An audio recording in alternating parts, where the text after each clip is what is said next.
अहाँ सब मिथिलावासी के हम लक्ष्मी चौधरी प्रणाम करे छी। आई हम एकटा शिव के नचारी ल के उपस्थित भेलहुँ हैं। एहि गीत में संग दऽ रहल छथि हमर माता जी।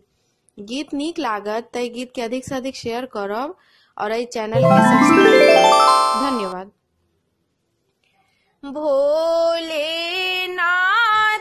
दिगंबर दानी किया बिसराने छी, दुनिया सा ठोकराने छी ना। भोलेनाथ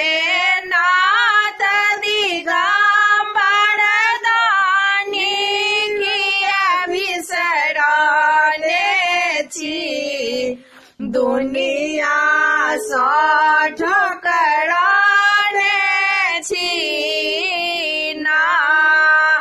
जे सब गेल यहाँ घर द्वार कियो ने भेल विमुख सरकार। जे सब गेल यहाँ घर द्वार कियो नहीं भेल विमुख सरकार। बाबा हमरा बेर में भांग खाय भकुआयल छी, दुनिया सा ठोकरायल छी ना। भोलेनाथ दिगंबर दानी किया बिसराने छी, दुनिया सा ठोकराने छी ना।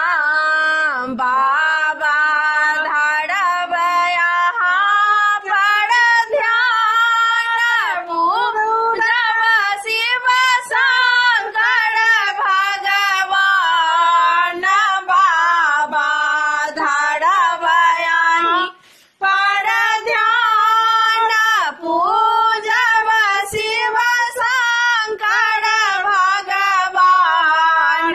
बाबा यहाँ के चरण में हम सब जन लेपटायल छी, दुनिया सा ठोकरायल छी ना। भोलेनाथ दिगंबर दानी किया बिसराने छी, दुनिया सा ठोकराने छी ना। जेहने कार्तिक गणपति लागत, तेहने हम हुएलहुँ शरणागत। जेहने कार्तिक गणपति लागत, तेहने हम हुएलहुँ शरणागत। बाबा राखी चाहे बुढ़ावी, हम सब थाकल छी, दुनिया सा ठोकरायल छी ना।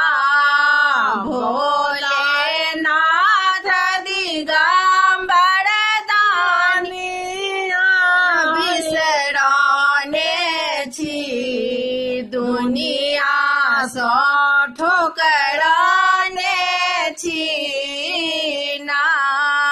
किया हमें एलहुँ अहाँ केर द्वार, किछन पूछै छी ओ सरकार।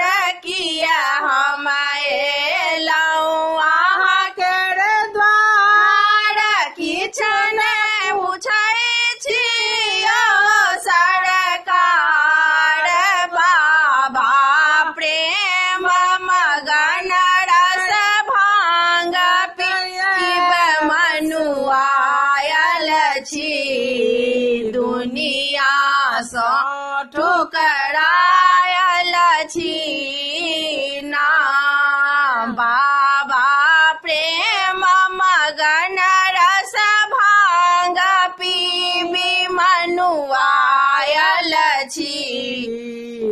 दुनिया सा ठुकरायल छी ना भोलेनाथ दिगंबर दानी बिसराने छी दुनिया सा ठुकर